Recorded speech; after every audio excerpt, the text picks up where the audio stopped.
nuevamente a esta conferencia, es la conferencia número 21 de Educación Médica del Hospital de Jutiapa. Recordemos que estamos en el bloque de pediatría y nos acompaña nuevamente acá el doctor Edwin Marino, pues ya la mayoría lo conoció. Y bienvenido, doctor, a esta conferencia y gracias por brindarnos su apoyo con sus conocimientos. No, no para nada, muchas gracias, buenas noches a todos. Solo te voy a pedir un favor, ya le di, puedo abrir ahorita la presentación y ya la miran ustedes. Claro. Intente, doctor. ¿Está Abre. bien así, no? ¿La logran ver? No. Pues creo que le tengo que dar todavía compartir pantalla, ¿no? Acá sí, compartir pantalla. Compartir. Y ahorita sí ya la puedo abrir. Ya, ¿Estamos bien? ya, ahora ya se ve su pantalla. Bueno, entonces lo vamos a correr. Bueno, el día de hoy vamos a ver algo que pues, creo que ustedes como colegas y sobre todo en el área de pediatría es un poquito común verlo, lo que es el síndrome de maltrato, sobre todo en los niños. Más adelante, si ustedes tienen a bien a seguirme aguantando, les puedo hablar de lo que es en la mujer, porque también está en la mujer. El síndrome de maltrato, pues como les digo, a veces a mí como médico, cirujano, como ginecólogo y como forense, pues a veces me invitan a participar a los debates y vamos a hablar un poquito de los signos y síntomas más comunes y cómo se puede detectar. Perdón.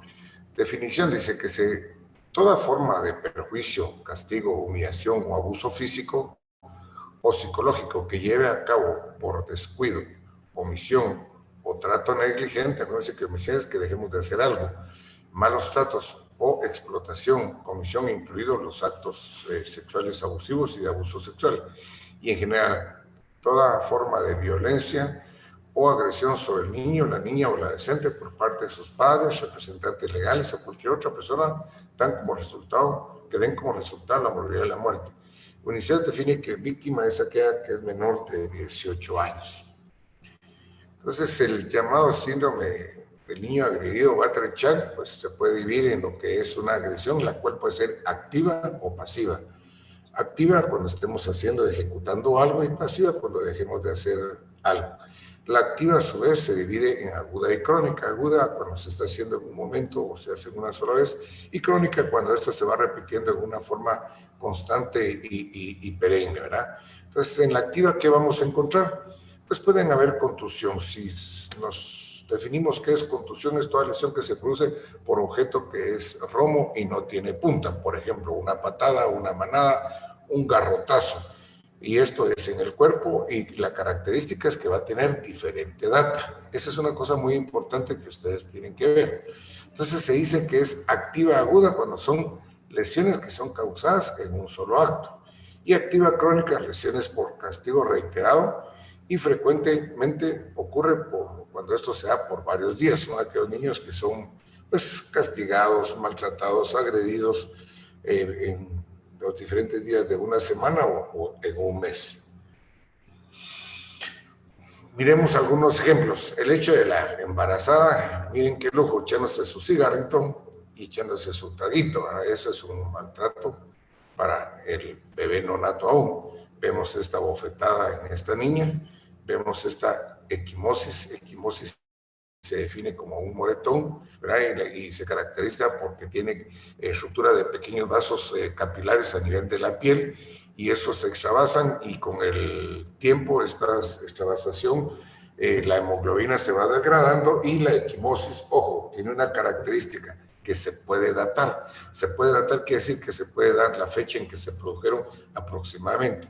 Y en la parte inferior derecha podemos ver que hay una mordida, ¿verdad? La mordida también es una contusión que tiene una característica que es compleja, porque prensa y tracciona, ¿verdad? Bueno, sigamos pues. Luego, en el caso de la mujer embarazada, pues el síndrome de alcohol fetal, tal vez ustedes muchos lo saben mejor que yo, ¿verdad? En el efecto del cerebro, pues en la corteza cerebral hay formación de neuronas, el cuerpo que eso puede ser que esté inexistente o poco desarrollado. El hipocampo hay disminución de las células, ganglios basales, reducción de tamaño, en el cerebro reducción del volumen.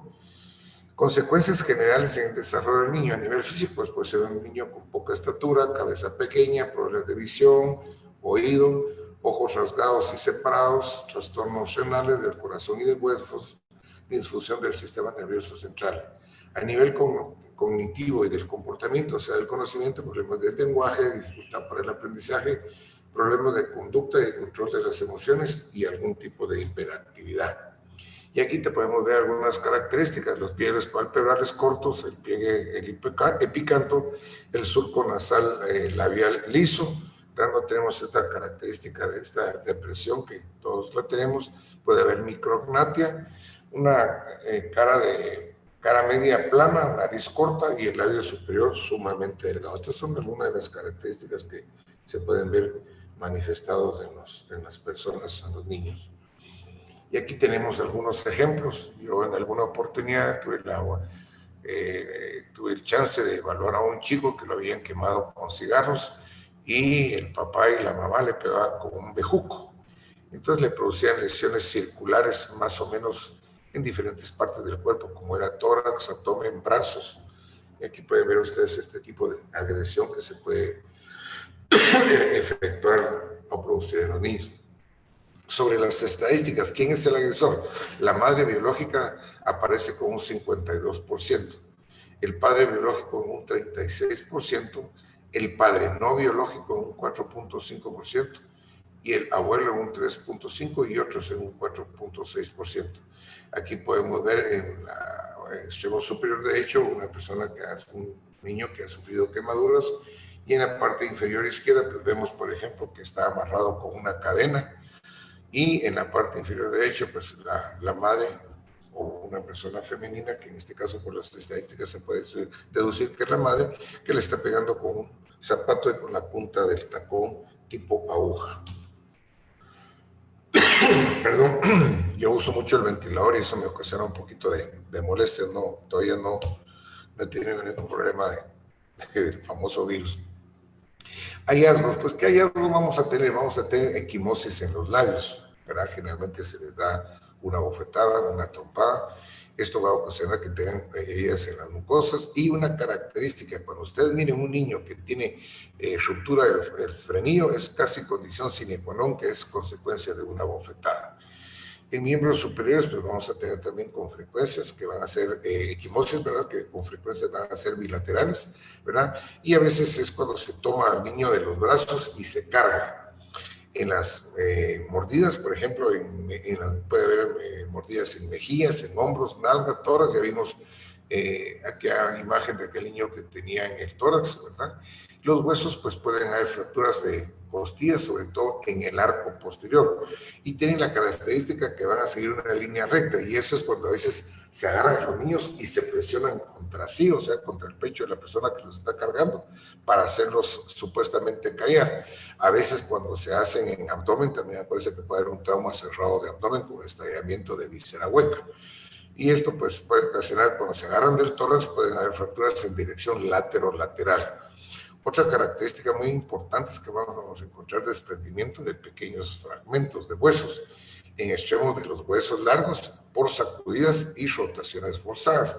A veces parece que se agarra al niño y se le hacen los brazos en rotación en sentido hacia el lado de dentro, interno del eje de los bracitos, y esto puede ocasionar este tipo de problemas. Las fracturas en las diáfisis van a ser producidas por un puñetazo o una caída sobre un objeto fijo, ¿verdad? Cuando se les empuja, que pueden caer sobre una grada, que pueden caer sobre algún tipo de mueble. Y aquí tenemos algunos ejemplos. Aquí pueden ver ustedes esta fractura. Como son niños, se acuerdan que son fracturas en tallo verde por la poca calcificación que tiene y la cantidad de controblastos.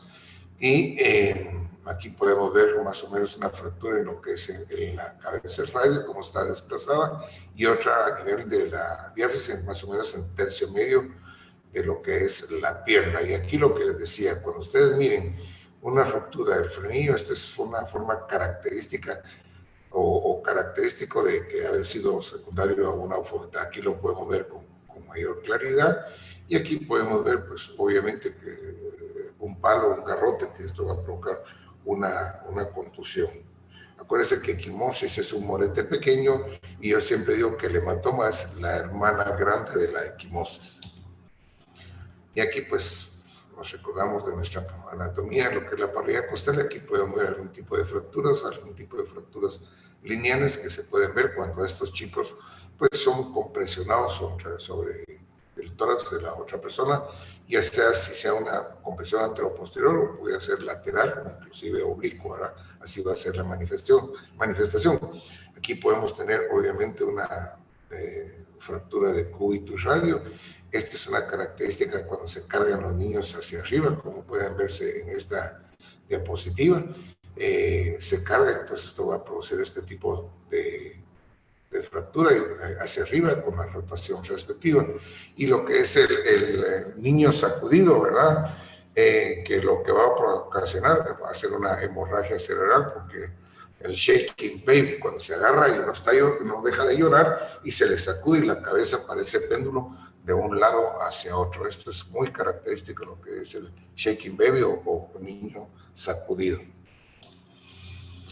Era lo que les decía, ¿verdad? Dentro de las contusiones tenemos esta es una definición y esta diapositiva, estas generalmente las hago yo, las saco toda la información y me gusta plasmarla en este tipo de gráficas porque ahí prácticamente pues, se puede explicar muchas cosas.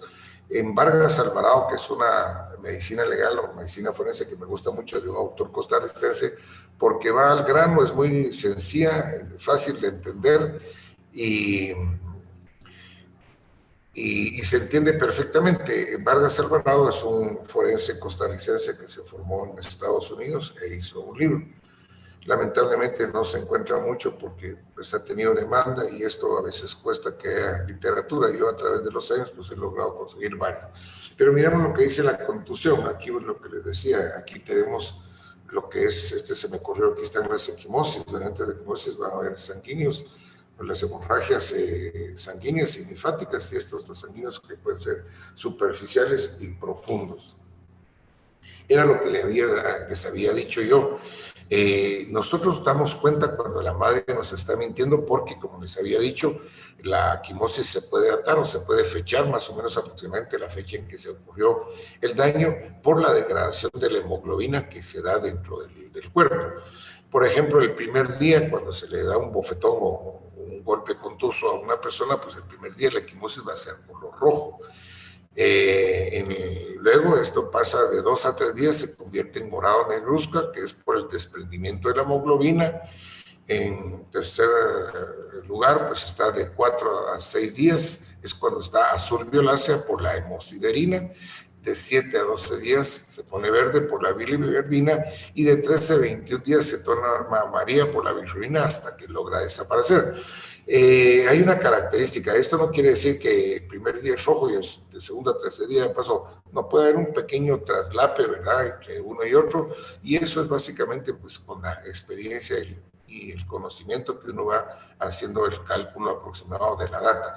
Nosotros nos damos cuenta cuando la madre nos miente, porque por ejemplo encontramos un día que, encontramos un niño que tiene por ejemplo una equimosis que es de color verde, entonces nosotros ya sabemos que es de 7 a 10 días. Y dice, mire, es que se cayó ayer, o se golpeó ayer, iba corriendo y se tropezó. Y sí fue ayer, entonces si fuera ayer debería estar en color rojo y no en color verde como lo estamos identificando nosotros al examen físico. Entonces esto es muy, muy importante, inclusive en violencia contra la mujer. Se utiliza mucho, solo que aquí las mujeres utilizan esto para tratar de perjudicar al esposo, ¿verdad? Cuando se acabó el amor, aparece el odio. Es frecuente, por ejemplo, la fractura del parietal, que puede ser por una fisura o puede ser fragmentaria, dependiendo del grado de contusión que se vaya a ejecutar sobre el menor. Los rayos X van a mostrar también un trauma reciente y antiguo. Esta es una característica, porque a veces nosotros mandamos a tomar una radiografía y cuando encontramos una radiografía vemos que tiene una fractura reciente y tiene un callo óseo. Eso quiere decir que ha tenido otra fractura previa, ¿verdad? Entonces nosotros ya empezamos a sospechar que es un caso de maltrato y no que se haya caído de la bicicleta o que se haya caído de las gradas o que se tropezó porque iba corriendo y fue a topar con algún objeto contundente. Hay fracturas recientes, lo que les digo, hay callos por fracturas antiguas y la consolidación puede ser defectuosa, porque a veces puede ser que hayan lesiones sobre la misma lesión previa, ¿no? Pueden haber hematomas superiósticos que después eso se calcifican y puede dar una imagen muy característica. En vísceras, pues la laceración no es más que la contusión sobre un órgano interno. Entonces lo podemos observar en el hígado, intestino y en mesenterio. En la agresión de forma pasiva o por omisión, lo más común es la desnutrición crónica, bajo peso y talla, y aquí entra lo que es la ventana de los días, de los 1000 días, o sea, desde la concepción hasta los dos primeros años. Y acuérdense que la desnutrición en esta etapa pues, va a repercutir gravemente en lo que es la talla, la estatura y el desarrollo cognitivo de una persona. Puede también haber bronconeumonía, casos de septicemia por celulitis.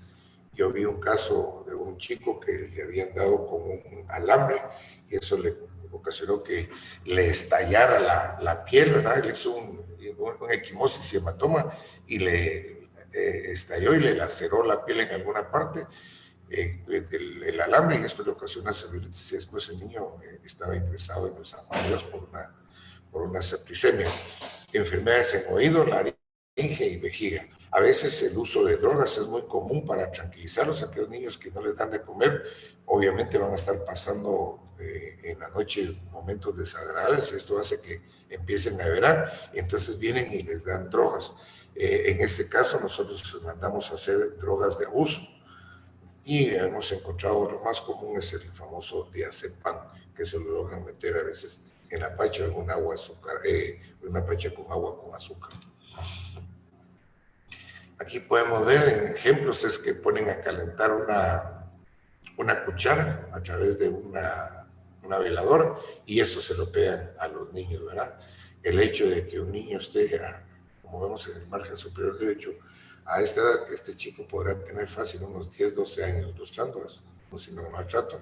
Aquí podemos ver esta clase de marasmo en la parte inferior izquierda, igual que en la parte inferior derecha. Aquí tenemos algunos ejemplos, pueden ver ustedes esta fractura que agarra prácticamente toda la parte lateral del cráneo. En esta otra podemos ver esta fractura que es en forma de la mitad de un cuadrado y aquí pueden ver ustedes esta otra fractura, miren el trayecto tan extenso, prácticamente agarra temporal, parietal y llega casi, o ya prácticamente llega al occipital. Aquí podemos ver a un chico que le metieron una pantalla que le provocó una lesión hepática, obviamente esta es una foto de necropsia en donde lo operaron, lo suturaron y obviamente el chico falleció del estallamiento de vísceras huecas, ¿verdad? Por un trauma cerrado de abdomen o por a veces compresiones que puedan ocurrir en el mismo. Aquí pueden ver ustedes este otro chico, le puse esto pues para evitar que se mire completamente su carita. Miren ustedes, pueden ver su carita toda hinchada con equimosis, escoriaciones. Las escoriaciones son los raspones, ¿verdad? Y este niño, si mal no recuerdo, creo que falleció de un trauma craneoencefálico. Esto fue previo a, está en la losa de la necropsia, previo a la necropsia. ¿Qué métodos de maltrato hay? Pues lo más común son cuartos oscuros, meternos en los cuartos oscuros, la suspensión de muñecas que vimos previamente. A veces en lugares donde hay frío, pues los exponen al frío, los dejan en la noche o inclusive sin ropa, la sumersión en agua, lo que habíamos dicho y visto previamente, aplicación de objetos candentes, golpes con palo, la privación de los alimentos. Autores, pues, están los padrastros, la madrastra, madre, hermanos, encargados. Estos agresores tienen como antecedente que han tenido frustración, han tenido estrés o mantienen algún estrés por alguna situación en su vida, han tenido maltrato infantil, hay falta de padres en estas personas o simple y sencillamente han sido hijos no deseados que han tenido más o menos la misma línea de conducta sobre ellos, las cuales ellos replican ya sea con sus hijos biológicos o no biológicos. ¿Qué diagnóstico diferencial podemos tener?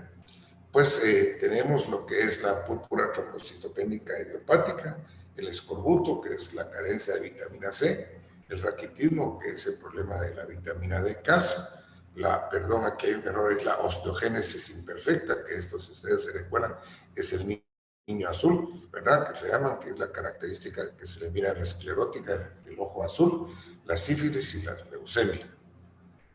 Si tenemos tiempo, Helen, entramos a lo que es la mujer maltratada. Entonces, en lo que se refiere a la mujer maltratada, pues es una agresión física de la mujer por parte de un varón vinculado sentimentalmente con ella en el presente o en el pasado. Esto quiere decir que ha sido su esposo, su novio, su conviviente, concubino, presente o en época anterior. Aquí pues lo que se pretende o lo que se ha estudiado es que el hombre tiene un menoscabo a la integridad física, psicológica o patrimonial, y entra lo que es también la violencia contra la mujer, y aquí entra también lo que es la violencia sexual. Por lo tanto, encaja en lo que es una violencia de tipo ilegal.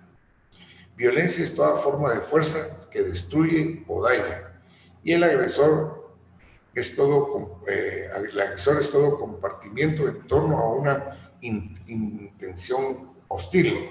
Este era un John Marmor, que era un psiquiatra que nace en Londres el 1 de mayo del 2010, emigra a los Estados Unidos, crece en Chicago y en Nueva York, ingresa a la Universidad de Columbia a los 16 años, obtiene una beca Pulitzer y en 1933 se gradúa y se hace psiquiatra. La clasificación de mármol de la violencia dice que hay violencia, por ejemplo, esta me gustó mucho, hay violencia ilegal, obviamente la que nosotros hacemos cuando matamos a una persona, ¿verdad? O cuando tenemos una agresión sexual con esta persona, una violación. Hoy me mandaron una foto de una patoja de 21 años que apareció muerta en una hondonada en Zacapa. La violencia legal en los países donde está autorizado, por ejemplo, la pena de muerte y por orden judicial, en este caso sería los Estados Unidos. Creo que el estado de Texas es uno de los que tiene esto todavía y aún ejecuta mujeres, ¿verdad? Y el famoso pasillo de la muerte, donde pueden pasar muchos años, en donde se hacen todos los trámites judiciales en pro y en contra de que se ejecute la pena de muerte, pues esa es una ejecución judicial. La violencia ritual, ahora hemos visto en una forma muy desagradable lo que es la famosa UFC, en donde hay mujeres, perdón por la expresión, pero partiéndose la cara de una forma, pues para mí muy salvaje, porque se permiten codazos, rodillazos, patadas, etcétera, etcétera. Y la violencia institucionalizada es la que vemos en la guerra. Ya hemos visto que hay mujeres que son aceptadas en los ejércitos, Estados Unidos, Alemania, Israel, etcétera, etcétera, países europeos sobre todo, en donde pues la mujer va a las guerras y obviamente puede ser objeto de violencia. Aquí tenemos un ejemplo, ¿verdad? Esta es la violencia ilegal.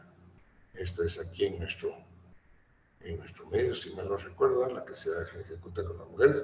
La violencia legal, donde la mujer, pues por una orden judicial. La violencia ritual, lo que les hablaba, lo que es el famoso UFC, y la institucionalidad. Esta creo que es, no recuerdo si es alemana o es judía. ¿Qué teorías hay sobre la violencia contra la mujer? Pues hay unas teorías psicológicas. Esta puede ser instintiva e irracional. Se ha investigado que pueden haber factores genéticos, hormonales, el uso de drogas, frustración, envidia, rechazo, alienación, inadaptación, pérdida de padres, pobreza, mentalidad paterna, bajo autoestima, tiempo compartido entre el trabajo y la pareja. Se ha visto que el domingo la pareja, al estar juntos, es el día donde más violencia se presenta. Tienen problemas en el hogar, tienen problemas en su casa, tienen otra serie de problemas, pero el fin de semana que comparten, el día domingo, es cuando se desata la mayor violencia entre la mujer. En mi experiencia, yo lo que he visto es uso de drogas, la frustración, pobreza, pérdida de padres, hogares inadaptados y padres que han agredido a la madre y a los hijos, y por lo siguiente esa historia se repite. Dentro de las sociológicas ponemos violencia en la sociedad, la occidental, en nuestro medio. Acuérdense que lo cultural, nuestra gente maya parlante, se ve eso muy adecuado. para ellos es muy normal que el hombre agreda a la mujer y es una respuesta al estrés. A mayor recursos es igual a menor violencia. Se supone que personas más preparadas y con una mejor posición económica, pues ocasiona que haya menor violencia. A mayor pobreza va a haber más violencia, y eso sí, obviamente, lo he visto yo como forense cuando en hace muchos años trabajé en el Ministerio Público. Mayor educación y poder económico de la mujer puede ocasionar más violencia. ¿Por qué razón? Porque el hombre se siente menospreciado. Entonces la mujer ocupa un estatus social, cultural y económico superior a él, y eso él no lo acepta, y por lo tanto se puede desencadenar lo que es la violencia de la mujer. Con la violencia el hombre se defiende, lo que les decía, es su posición de superioridad. Entre las criminológicas, pues con violencia se resuelven los problemas. Esto lo podemos ver entre las manos y demuestra autoridad y se transmite de generación a generación. El machismo, la agresión física, suprime el comportamiento sexual. Y aquí es parte de lo que habíamos hablado personalmente, de la pobreza y el uso de drogas. Aquí podemos ver que tenemos lo que es la marihuana, si ustedes se acuerdan, es un depresor, el éxtasis es un estimulante, la cocaína es un estimulante, la heroína pues deprime, el crack no es más que la cocaína que se le agrega bicarbonato y es mucho más sedativo, y aquí pues el tabaco, que eso no aparece entre las principales causas de agresión, pero lo menciono. La frustración viene del latín frustratio. La frustración es la acción o efecto de frustrar, dejar sin efecto o malograr un intento. Se trata de un sentimiento desagradable que se produce cuando las expectativas de una persona no se ven satisfechas al no poder conseguir lo pretendido. En pocas palabras, no satisfacemos algún objetivo o una necesidad. A mayor educación y mayor poder económico, obviamente la mujer supera al hombre, y aquí podemos ver este ejemplo, ¿verdad? Entonces el hombre, por el machismo y por mantener su superioridad, provoca la agresión. La envidia, aquí pues ya podemos ver por qué es la envidia, ¿verdad? Luego tenemos lo que es la brutalidad paterna, ¿verdad? Entonces esto generalmente tiende a repetirse porque es lo que nosotros vemos en casa. Yo soy maestro, me gradué en San Sebastián, y ahí había uno de los maestros muy característicos que decía que los hijos son el reflejo de los padres, y eran palabras para mí muy sabias. La pérdida de los padres, el famoso personaje del Chavo, a veces el rechazo de la mujer hacia el hombre, ¿verdad? Y cosas de cultura y de pobreza. Aquí pueden ver la mujer trabajando, los niños, y el varón descansando y alimentándose sabrosamente, ¿verdad? Y luego lo que es la alienación. Factores genéticos, factores hormonales, pues el hecho de la testosterona y la adrenalina son los principalmente los que pueden desencadenar cuestiones de agresividad del hombre hacia la mujer, ¿verdad? Y entonces, y la baja autoestima, ¿verdad? Aquí vemos que dice el hombre de la casa, ¿verdad? Y la otra lo trata de una forma como que fuera un hijo. El estrés económico va a desencadenar ese tipo de problemas. Y datos estadísticos. Estos, lamentablemente, acuérdense que en Guatemala no tenemos datos estadísticos y por lo tanto pues no tenemos que basar los datos de otras naciones, principalmente Estados Unidos, pero que no dejan de aplicarse en nuestro medio. El grupo más afectado, el grupo etario, está entre los 25 y los 29 años. 3/4 partes, o sea, un 75% de las mujeres son casadas. El 2/3 partes son amas de casa. Aquí hay una cosa muy importante, la dependencia económica. Cuando la mujer no trabaja y tiene 2 o 3 hijos, acepta cualquier tipo de situación por la dependencia económica, ¿verdad? A mayor ignorancia, mayor tolerancia a la agresión, ¿verdad? Son personas que tienen autoestima, no saben cuáles son sus derechos y generalmente vienen de hogares pobres en donde ha sido prácticamente el mínimo común denominador. ¿Cuál es la causa más frecuente con la que se agrede a la mujer? Es con el puño. ¿Qué es lo menos frecuente? Es con el pie. La mitad superior del cuerpo y la cabeza son las áreas más agredidas y más afectadas. Y lo que les había dicho, el día más frecuente de agresiones es el domingo. El día domingo es cuando está la persona en casa, y si la mujer trabaja, llevan todo el estrés que tienen de sus problemas de casa, económicos, sociales, familiares, y al estar juntos, pues prácticamente es una bomba de tiempo que hace que eso sea un detonante y está ahí la agresión. ¿Qué perfil de protagonistas tenemos? Por ejemplo, en lo que es el aspecto, tenemos lo que es la edad, la educación, el estado civil, la ocupación de infancia y adicciones. Y en caso de las mujeres agredidas, pues ya vimos 25 a 29 años, generalmente pueden llegar a tener la primaria completa, están casadas, la ama de casa, ¿verdad? Un 24% ha tenido como antecedente que la niña ha sido agredida, ¿verdad? Y luego el agresor oscila entre 20 a 40 años, generalmente tiene la primaria completa, es casado, tiende a ser obrero o técnico, ¿verdad? Y como antecedente tiene que 49% fue niño agredido, 52% está asociado al alcohol y un 25% a marihuana. Pueden haber otras drogas, pero esto es lo más importante. ¿Qué tipología tenemos en la mujer que es agredida? Por ejemplo, la esposa inadaptada es una hija que ha sido agredida, ha tenido una infancia familiar totalmente desagradable, y entonces lo que hacen es que el casamiento para ellos es como su tabla de salvación, y lo hacen que sea precipitado con el objeto de alejarse del hogar. La esposa, que es demasiado competente, ya vimos aquella guapa mujer muy elegante, ¿verdad? Con el hombre chiquitillo, tiene la característica de ser una mujer protegida, bien educada, de un hogar muy estable, socioeconómicamente hablando. Puede ser una mujer muy competente y eso exacerba al hombre, sobre todo si él no está al mismo nivel. Específicamente no están al mismo nivel. La esposa provocadora, pues son aquellas que les gusta coquetear con muchas personas y busca experiencia que provoque celos. Eso puede desencadenar un ataque brutal y es donde hemos visto a veces muertes muy desagradables. La esposa alcohólica, la que es farmacodependiente, ¿verdad? De la que depende de una droga, o una paciente psiquiátrica, entonces tiende a tener un compañero igual en hábitos y por lo tanto es una mujer que va a ser agredida frecuentemente. Y la esposa pseudo golpeada es aquella que finge un maltrato para acabar el varón, lo que les decía. Y aquí les voy a poner un ejemplo. Yo estuve defendiendo a un profesional, era economista, él se había separado. Esta persona se casó con una persona mucho más joven que él, ya tenía hijos mayores. Él le compró una casa en Carretera del Salvador, la tenía muy bien. La señora era desde más joven, tenía 2 niños. Y la señora empezó a ver que él tenía sus medios económicos y poco a poco le fue pidiendo cada vez más y más y más.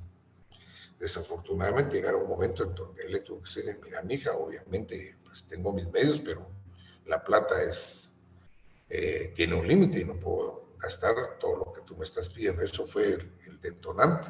Y entonces empezaron a tener conflictos.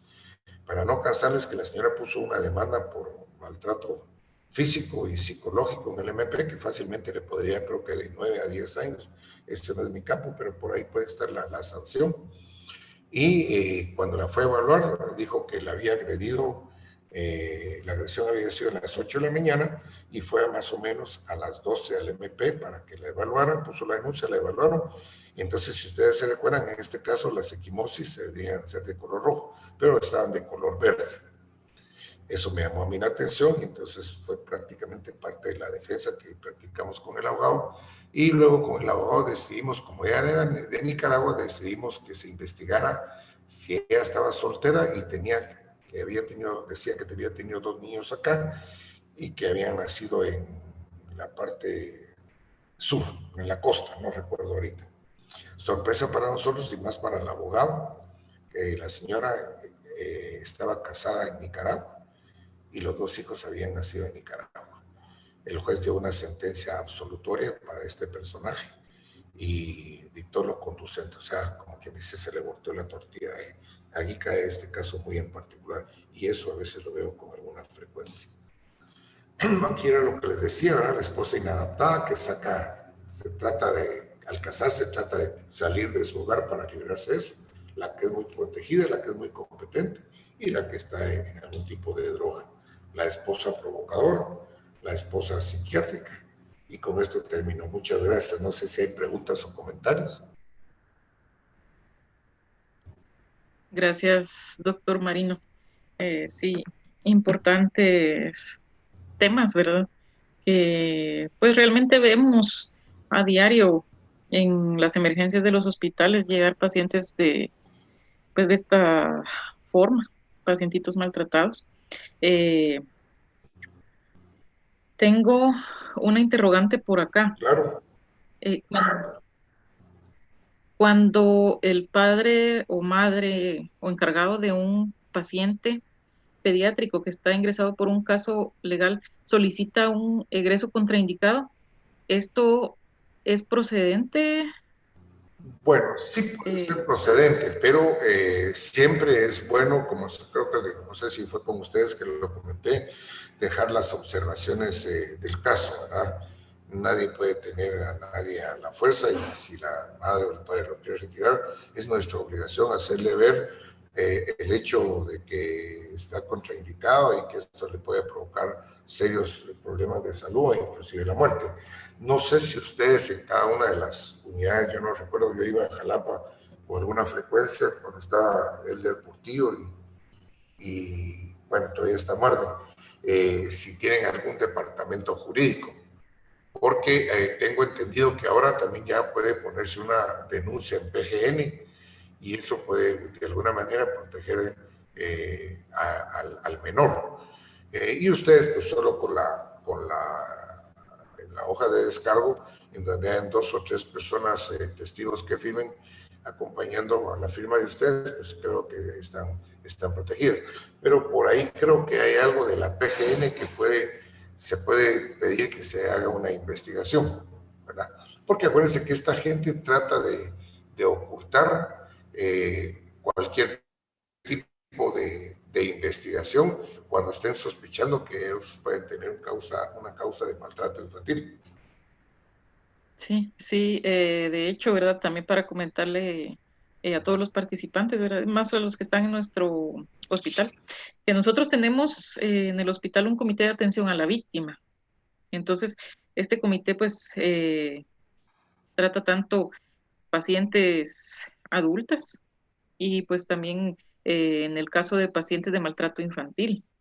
Entonces, el comité está conformado por pediatras, ginecólogo, eh, tenemos también personal ahí de psicología, trabajo social y pues de hecho la trabajadora social o algo que se realiza eh, en el hospital es que la trabajadora social en este caso se contacta con PGN y da informe del caso ya al ingresar el paciente, ¿verdad? El médico en la consulta, eh, en la emergencia, le notifica a la trabajadora social que existe un caso de este tipo y la trabajadora social encargada pues ya empieza a hacer las gestiones debidas a informar a PGN e incluso pues en ocasiones se ha tenido que llamar a PGN para evitar en la emergencia un paciente descompensado que llegue, que sea por sospecha de maltrato y que en ese momento se lo lleven, ¿verdad? Porque no es lo mismo un paciente descompensado o un paciente que ya está compensado en el servicio. Fíjense que como dato interesante, yo ahorita estoy en un caso, estoy como consultor defendiendo a una persona que tiene como 2 años, creo que está detenido. Y para mí, bueno, si la mamá no es psiquiátrica, tienen aquel famoso síndrome de Münchhausen. De hecho, yo pedí que estuviera un psiquiatra forense y estamos en el mismo caso, porque la señora le ha metido al niño que es diabético, inclusive le estuvo dando glibenclamida. Y ustedes se recuerdan que la glibenclamida en niños está totalmente indicada. Entonces hemos encontrado una serie de cuestiones en donde la señora trata de tener al niño enfermo y enfermo y enfermo y ha hecho una cantidad y un sinfín de mentiras y tiene al pobre marido preso por 2 años. Ya de por sí hay una mora judicial en los casos dentro de nuestro sistema jurídico. Y ahorita con la pandemia prácticamente estuvimos 10, 11 meses sin que se dieran la apertura y el seguimiento a los casos. Entonces, hay gente que puede tener 2 o 3 años de estar preso y no se dilucida su situación jurídica. Y eso también es una situación flagrante a los derechos de una persona, porque acuérdense que la ley dice que uno es inocente hasta que no se demuestre lo contrario, ¿verdad? El derecho de la presunción de inocencia debe prevalecer hasta que no tengamos una sentencia firme por parte del juez. Entonces, todo eso crea una serie de situaciones en las cuales lamentablemente estamos viendo que todos nuestros sistemas están obsoletos y muy comprometidos en la asistencia que deben dar de forma muy puntual.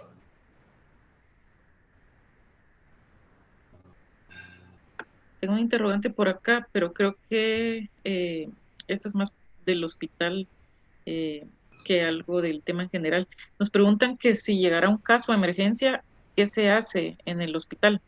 Yo, Bueno, lo importante es primero atender a la persona, estabilizarle su salud, garantizarle su salud y su bienestar, y luego, pues, si se sospecha un síndrome de maltrato infantil, tratar de que esto, por los medios que tenga el hospital y el Ministerio de Salud, que se haga la investigación del caso para que estar 100% seguro que este niño no va a regresar a la boca del lobo, pues, porque esa es nuestra obligación. Acuérdense que si no hacemos algo es omisión y si hacemos algo es acción que puede estar correcta o incorrecta, ¿verdad? Entonces, en este caso, pero si nosotros no hacemos nada, es omisión de denuncia y por lo tanto podemos ser sancionados. Y aparte que es nuestra obligación por velar por la salud de nuestros pacientes. gracias, doctor. Sí, aquí quiero también comentarle a quien nos hizo la interrogante, ¿verdad? Fernando Simón. Yo creo que Fernando debe ser alguno de nuestros estudiantes, de nuestros nuevos externos en el hospital. Nosotros, y también pues para información general, ¿verdad?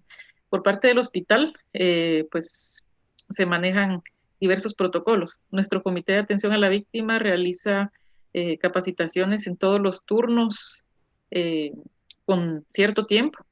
Ya pues en las proximidades pues tocará nuevamente esta capacitación. Ellos pasan en los turnos y capacitan a los médicos que están de turno, eh, a los externos y muchas veces también reúnen al personal de enfermería, esto ya pues en horarios hábiles. Con enfermería es un poquito más eh, accesible reunirlos de día por los turnos rotativos que ellos mantienen, ¿verdad? Y si en caso de que pues exista un caso de este tipo, pues lo primero o el primer paso que tiene el comité que se ha generado y que pues el ministerio establece es evitar revictimizar. Entonces, pues en el caso de los niños, regularmente lo que se hace es tratar de evitar de inculpar a la madre, al padre, acompañante, el encargado, ¿verdad? Ahí en la emergencia, porque lo que van a querer hacer es llevarse al niño. Exactamente. Entonces, si pues el niño amerita ingreso o si se sospecha de algún tipo de maltrato con el niño es ingresado Yes. al hospital y inmediatamente pues se le avisa a la trabajadora social encargada. eh, En este momento, pues sería, lo voy a decir acá, la licenciada Ada Damas o la licenciada Doris Conde, y pues ellas se encargan ya de las gestiones necesarias con PGN, mientras al niño se le da ya su tratamiento intrahospitalario, se le realizan sus exámenes y pues ya luego es la encargada de PGN quien llega al hospital a verificar cómo está todo esto, pero sí es necesario documentar bien todo. Mire, algo que es muy importante es que nosotros, todos nuestros comentarios los pongamos en la papeleta o nuestras sospechas. ¿Verdad? Entonces, hacemos un examen físico completo, definimos las lesiones, hacemos nuestra solicitud de exámenes y podemos poner un comentario, ¿verdad? Se sospecha que pueda existir un síndrome de maltrato infantil, por lo tanto, el niño va a ser ingresado porque amerita por tal y tal situación y por la presente sospecha. se contactará a las autoridades competentes para su estudio. Y ustedes ahí se liberan las manos y se dan puro Poncio Pilatos. Se lavan las manos y no tienen absolutamente nada que ver. Pero que quede todo en la papeleta, ¿verdad? No reclamarle nada a la madre, no decirle nada. De hecho, puede haber un grupo multidisciplinario, no sé si ustedes tienen psicólogos, donde también puedan entrevistar al niño. Y acuérdense que ellos tienen diferentes protocolos, ¿verdad? Donde hacen jugar al niño y le dicen que el niño, pues, exprese lo que él ha vivido de una forma que sea juego para que él no caer en una revictimización, ¿verdad? Perdón. Gracias, doctor. ¿Alguno de los participantes que tenga otra interrogante, algún comentario para el doctor Marino? Que lo pueda realizar. Quiero comentarle que nosotros tenemos en este caso un grupo interdisciplinario, ¿verdad? Bastante organizado en el caso de la atención de víctima, ya sea pues niño o ya sea adulto. Eh, y sí, se toma bastante en serio este papel porque sí ha habido una gran incidencia, al menos en Jutiapa, que es un departamento donde la mayoría de pobladores son agricultores. Esto tiende a darse bastante, tanto en niños como en adultos. Era lo que yo les decía, todos los datos característicos, ¿verdad? De ignorancia, pobreza, antecedentes muy similares a eso, es un patrón que tiende a repetirse. El uso de alcohol, que es lo más común, o algún otro tipo de drogas, ¿verdad? Con eso nosotros lo vemos. Y en alguna oportunidad, cuando estoy en el MP, veíamos lo que era el shaking baby, o sea, el bebé sacudido. Yo tuve la oportunidad de ver unos 2 o 3, ¿verdad? Un caso que me cayó a mí, uno o dos que le cayeron a otros colegas, en donde después nosotros hacíamos la presentación para retroalimentarnos y tener un poquito más de experiencia al respecto, y a veces ya sea de tipo personal o por algún otro compañero que tuvo algún caso de esa naturaleza, ¿verdad?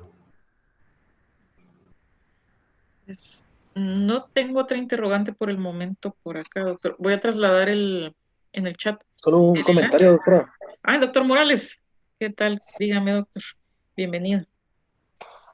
Gracias. Gracias, doctor, que completa la información, muy valiosa. Eh, bueno, yo lo que quería mencionar son palabras que no son de uno, son, así como usted mencionó, palabras de sus maestros, también, eh, pues, vale la pena mencionar que cuando usted sospeche violencia, vaya a buscarla. Así como en Checking Baby hay que ir a ver fondo de ojo y buscar hemorragias retinianas. Hay papás o hay golpeadores que son como que detallistas, ¿verdad? Para, para agredir. Entonces, eh, hay sitios eh, en las axilas que pueden estar pellizcados, eh, en los glúteos, en genitales, pueden haber lesiones que se hacen ahí para que no se las vean. Entonces, cuando lo sospechemos, pues vamos con intención de encontrar, porque nosotros como clínicos, casi siempre que tenemos una sospecha, pues es porque hemos hecho diente, ¿verdad? Y bueno, ese era mi comentario. Sí, definitivamente, pero es lo que les decía al principio, que tenemos que hacer un examen muy exhaustivo. Yo siempre pongo un ejemplo, cuando yo estaba como médico forense hace muchos años en el MP, nosotros íbamos a escenas de crimen. Y aquí la muerte más común por violencia es por arma de fuego, ¿verdad? Y tuve un caso muy interesante en donde nos citaron en un centro de salud, no me recuerdo dónde, de la zona 18. Y la historia era de que habían llevado un niño en brazos, iba fallecido, estamos hablando de un niño como de 8 o 10 años. Ahí lo encontramos, entonces en lo que buscamos a la mamá y el papá, porque era un caos, ¿verdad?, que había pasado. La historia era interesante, que dice que ella estaba cocinando, y estaban los dos hermanos en el cuarto, una casa de lámina, y ya oyó que tiraron una piedra sobre el tejado. Y el hermanito más chiquito dice que el otro iba caminando y de repente se cayó. El niño no tenía ninguna lesión, ninguna lesión. Pero uno va desarrollando, así como decía el colega, un olfato y una clínica, ¿verdad? Entonces yo lo que dije, bueno, una piedra, si no fue una piedra, puede ser un balazo al aire. Entonces le dije a los investigadores que siempre iban con nosotros, que nos acompañaban a la escena, miren mucha, váyanse al cuarto, apaguen todas las luces y enciendan solo la luz del cuarto. Y alguien se sube a la lámina y mira si hay algún haz de luz que salga. Y efectivamente regresaron, vivían como a 3 casas donde estaba el centro puesto de salud. Y sí, mire, doctor, hay una luz. Bueno, entonces empecé a revisar al jovencito, fíjense ustedes. Y el jovencito aquí en la parte del área coronal tenía una pequeña laceración en el cuero cabelludo que no sangraba. Entonces yo lo que hice fue que le pasé un trapo, como estamos en el centro de salud, con agua oxigenada, y el agua oxigenada reaccionó con la sangre, entonces me hizo un poquito de efervescencia. Ahí me pude dar cuenta que había una laceración pequeñita, probablemente era una herida, una bala de tipo calibre 22, atravesó la lámina, no dejó el orificio, porque eso se llama una herida por arma de fuego atípica, cuando topa la pared o atraviesa otro objeto previo. Y entonces lo que vería es como que el niño se hubiera aruñado la parte coronal de la cabeza. Y eso había sido. Entonces, aquí lo que hay que hacer es, cuando se sospeche, ser muy cauto y detallista y investigar lo más que se pueda, ¿verdad? Porque, obviamente, ahí, como dijo el amigo, el que busca encuentra, siempre va a haber algo, ¿verdad? Gracias, doctor. Pues no tengo más interrogantes por acá. Agradecimientos especiales, ¿verdad, doctor Marino? Y sí, recomendarles ahí sí que los estudiantes que se incorporaron a la pediatría en este mes en nuestro hospital, eh, estar muy al pendiente, porque sí llegan varios casitos de niños que han sufrido maltrato. A veces se evidencian hasta que nosotros le hacemos una radiografía y pues siempre sospechar. Y si tienen alguna duda, preguntar, preguntarle a su médico que está encargado, al médico jefe de grupo, eh, al jefe de servicio, incluso a las enfermeras, que las enfermeras pues tienen un ojo clínico bastante, ahí sí que puntual. Y sí, muchas veces ellas son las que lo identifican, la sospecha y se lo mencionan al médico, entonces ya el médico empieza ahí con la espinita. Entonces sí, un gran apoyo ellas también, ¿verdad?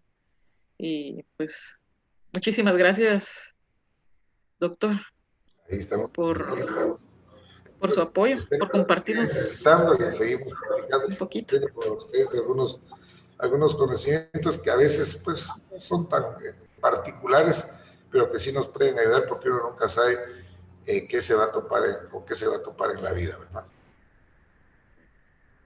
Gracias, doctor. Y sí, pues esperamos volver a contar con su apoyo Claro. en conferencias próximas.